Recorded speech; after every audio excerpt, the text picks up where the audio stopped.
Good morning, beautiful being. It is lovely to see you.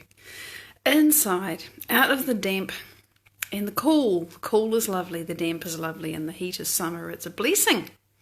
So because we're inside, we have rocks. Of course we have rocks. Look at this.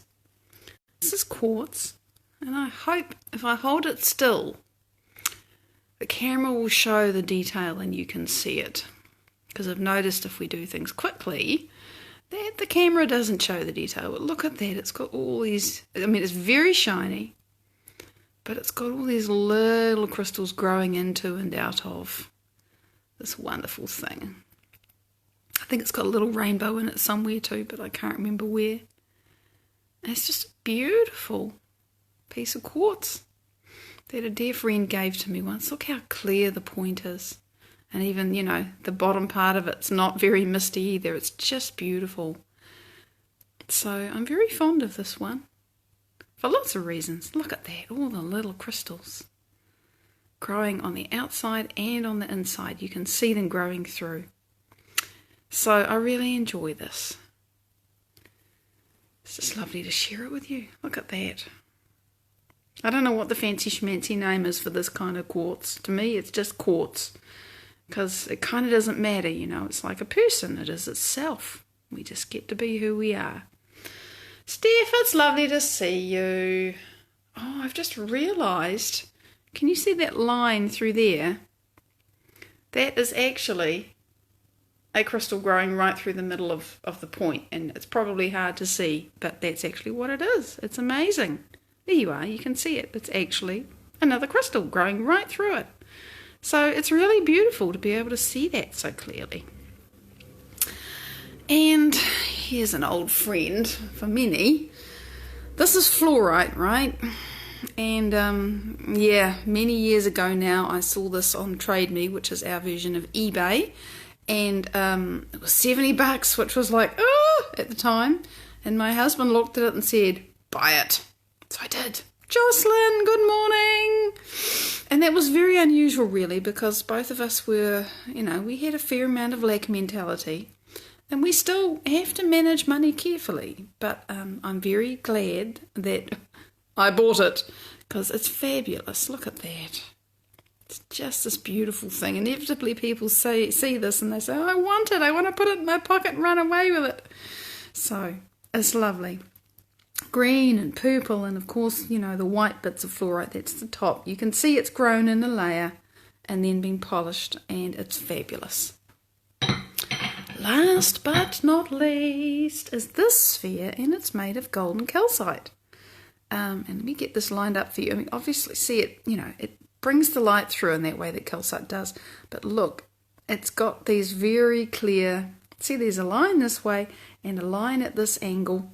And that is the kind of internal structure of calcite that you can see. It's beautiful. And hello, I can see all kinds of people on, but Facebook hasn't told me who you are, which is fine. But greetings, it's lovely to see you. Just sharing a few rocks, it helps me get myself on board, and it gives you time to join in. So, it works, and we have some beauty. And look, it's kind of misty and, on one side and very clear on the other. So I'm very fond of this one. It's always felt a little bit extraterrestrial to me in its energy. For what it's worth, Dawn, it's lovely to see you. Good morning. We're just doing some sparkly rocks. Starma, hello to you. We're just getting started. And today I want to pick up really where we left off from yesterday. Yesterday is like a year ago. I cannot remember right now what we talked about yesterday, but today we're talking about saying no. Julian, g'day lovely. And the difficulty that some of us have saying no. And, it's like, just why is this so hard to do? What is it about saying no that's difficult? And I was thinking about manipulation because we were talking about that yesterday, and I was thinking about all the expectations and the stuff that goes on in our heads and how people say, essentially they say, if you don't do what I want, I'm going to feel this way. Angry, sad, whatever, right? and they make us feel responsible for their state of being. And even more than that, and this is has been, it's no longer, I'm becoming really aware of it just at the moment, this has been my modus operandi, that nobody says a word to me, but inside my mind and inside my body especially, that's how I unconsciously think and frame things and perceive things. Denise, good morning, lovely. And it can be very painful because, you're kind of immediately locked down in your choices about what you can do because you've taken responsibility for how somebody else feels. Oh, but if I do that, they'll feel like this. Oh, but if I do that, they'll do this to me. And it's all about the other person. But in particular, I want to talk about the situation where, with words or with actions or just with a look, a person makes you feel like you are responsible to make them feel a certain way or not make them feel a certain way. And when that happens, you can be very conditioned to go, yes sir, no sir, okay, it's my job to make you feel a certain way or not to make you feel a certain way. But actually, they've just told you a really big fat lie and you just bought it for whatever reason. Not telling you off, not saying you're bad, not saying you stupid person, which, we say that to ourselves enough. We go and do the thing we've been manipulated into, and then later we say all those things like, why do I keep doing this? So they've told us a lie, and we've bought the lie. And I thought, well, how do you get out of that? And I realised again, and I think we keep meeting this layer upon layer upon layer. I realised again that the only way out of this, the only way out of it, is to stop taking responsibility for that person's reaction, response, feeling, life, choices, decisions, actions, consequences, whatever. We have to completely let go of that. And that, and agree, and just to make life easier, totally. Hi, Linda! And many people relate to this. Just, for feck's sake, it's easier if I just do what they want, but then you hate yourself afterwards. Or you hate them afterwards, or you hate both of you afterwards. It's not good. It doesn't feel right. And the only way out of that bind is to stop taking responsibility for them and get on with taking responsibility for yourself. Janie, good morning! And that can be really hard because, and this is what's real for me at the moment, and this has been a deeply, deeply powerful thing for me. Really, I've only I worked with this morning, okay? I went into the field this morning after getting really incoherent last night. Yesterday afternoon, something came up. I knew it was for me to move through. I understand that, but it was painful. It was, and I went into the field with it. G'day, Eric. Lovely to see you, and Laura. I know she'll be there somewhere. And when I was small, my mother, in her pain and her discomfort, said to me a lot, "You're a nuisance." And of course, I was a child. I had no analytical filter, and I believed her. And how that has translated to me in this life now, and I just put this together this morning because I went into the field with this thing. I've got to change this, but I could come up with all the limited feelings and the limited beliefs and all the shit. Hi, Heather! But I didn't really know what the unlimited version of the belief was. I couldn't work it out. And what it just came to me in the field, because when I'm in the field, when I'm deep in my own autonomic nervous system, all the chatter goes away and I have access to my own wisdom. I have access to everything. I'm limitless out there and in there. And I realised it was this, that I walk through life with the intention and determination to be love and do my best and have excellence and do excellence and be excellence in everything. Up until now, if I did a faceplant, or I made a mistake, hi Faye, great to see you honey, or I screwed up or whatever, somehow inside me, and I haven't really unpacked this part, but I understand how it works. Somehow inside me, all of my intention and my love and my effort and anything that I had been creating or had earned or had even paid for or whatever in that process was immediately, no, you can't have that. You are to be punished. You are to lose all of it. And you are bad. So it's like everything about me that I had chosen and decided and embodied and been gone in a minute because I hadn't quite got it all right. So that puts you in a lot of effort. Yeah, it puts you in a lot of trying. I've got to get everything just right. I can't make a mistake. Or I can make one or two, but if anybody gets irritated, then suddenly I'm a really bad person and everything I've done up until then and my intention and my choice to be who I am is gone. And I thought, and what came to me was, but that's still me taking responsibility for their reaction. And this was the next piece that came to me walking up the hill today to get that picture of, a grey, misty day. If I am 100% the creator of my life and my experience and my emotional reactions and responses, they are too. There's not a damn thing I can do about the fact that they got irritated, because that's their shit. Bonnie, good morning. It's their reaction. I can't change that. They don't see the world like me. They see the world like them. Neither of us sees the world as it actually is. We see it as we are. And so I can't actually influence their reaction or response or anything at all. And something really changed in me when I sort of realised that. Do not take on the bad. Not now. No, I know it's just not true. There's a really deep no in me about that now, Steph. But literally, this is today. I've played with it before, I've danced with it, I've changed it before, but it just really came up again. And I thought, okay, this is what we're doing.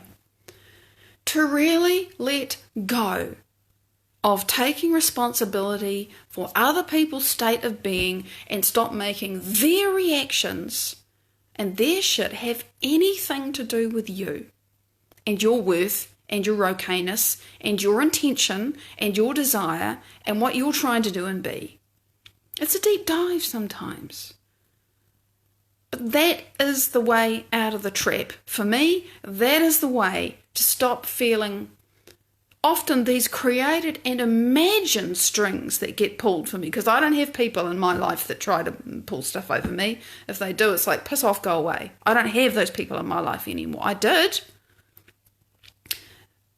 But they're still in my head, or rather I'm still in my head. My conditioning, my unrecognised, unseen, unaware, unconscious ways of being about I need to navigate the world and not piss people off, because if I do piss people off, I'm going to feel absolutely like shit inside.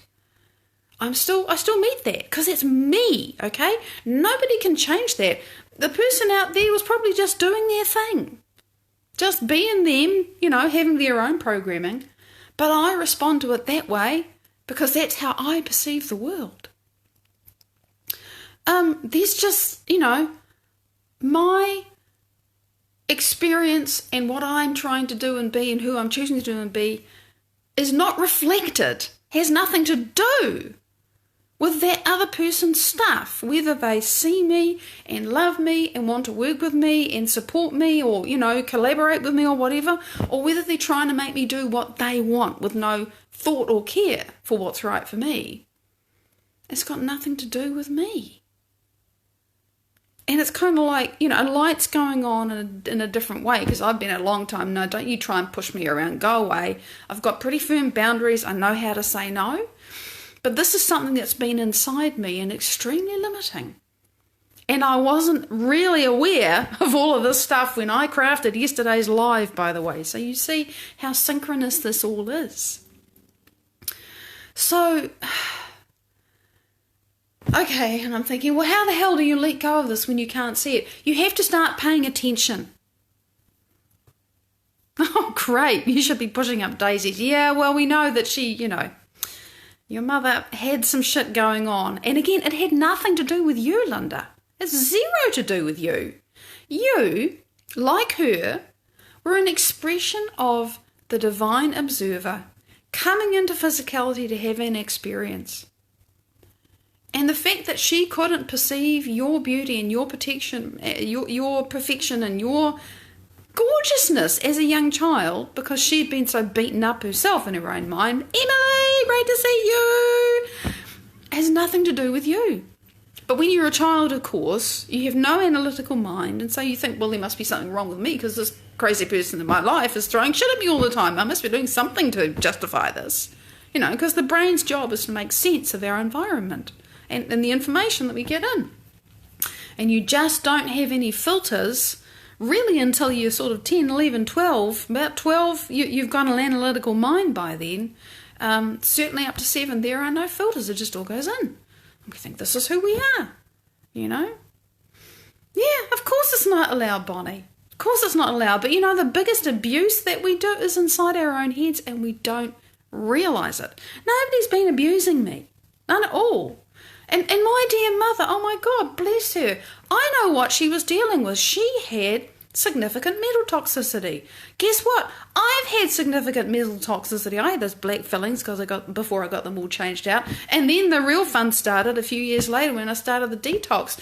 It makes you crazy. I know what she was going through. And she had 3 young children to manage, And all the normal stuff that comes from having been gone through the Second World War when you're little and you've been isolated and there's all these things to be scared of and you haven't got a social network, and then you come to a new country and you meet a lovely man and, she had heaps of trauma. Of course, it's going to come out. She loved me very much, Yeah, Steph, you're realising the patterns, and it was their crap, It's their rubbish. And they just picked on you probably because your light was brighter than theirs. So, and it all comes out about what other people put on us. And then there comes a point where we either unconsciously and unawares, completely unconsciously, subconsciously, just continue to believe that that's true. And then we build our lives around this. I have been very, very good for a long time. Once I figured it out, because I was crap useless at keeping people happy in any kind of way until I was 21 or 22, whenever it was, and I learned some skills. It took me 3.5 years because I was so shit at it. But after that, I could at least hold a space with people that wouldn't piss them off all the time. But the programming that, oh my God, people roll their eyes when I say things, and they look at me and they're irritated at me. And it's like, that programming is really only starting to be addressed now. And you know what? It only happens, I only notice it when I do something wrong. With my best intentions, when I screw up, then it's like all that comes up and I get another opportunity to set myself free from it. So, it's a deep dive. But fundamentally, if you or I are feeling responsible for another person's state of being, how they feel, what they're thinking about us, what they're thinking about themselves, and if we let another person put that on us and use it as a means to control us, somewhere we're buying a big fat lie. I am not responsible for how you feel. I am not responsible for how you feel. I can't change how you feel. Only you can do that. It's a very freeing thing to know, and to look at this person who's staring you in the face, expecting you to behave like the way you have for the last 40 years. It's like, no. That's not loving to me. And if I hate your guts because I'm doing what you've told me to do for the last 40 years, that's not loving to you either. It takes guts. It takes courage to actually break our patterns. But you've got to notice it first. You've got to notice it and decide who you want to be and how that plays out in real life. And it means facing your fears. It means recognising sometimes how deeply stuff's gone and how painful it was. Not to wallow in it, but to recognise, okay, and obviously when I go into this deep place in my meditations, that pain gets to move.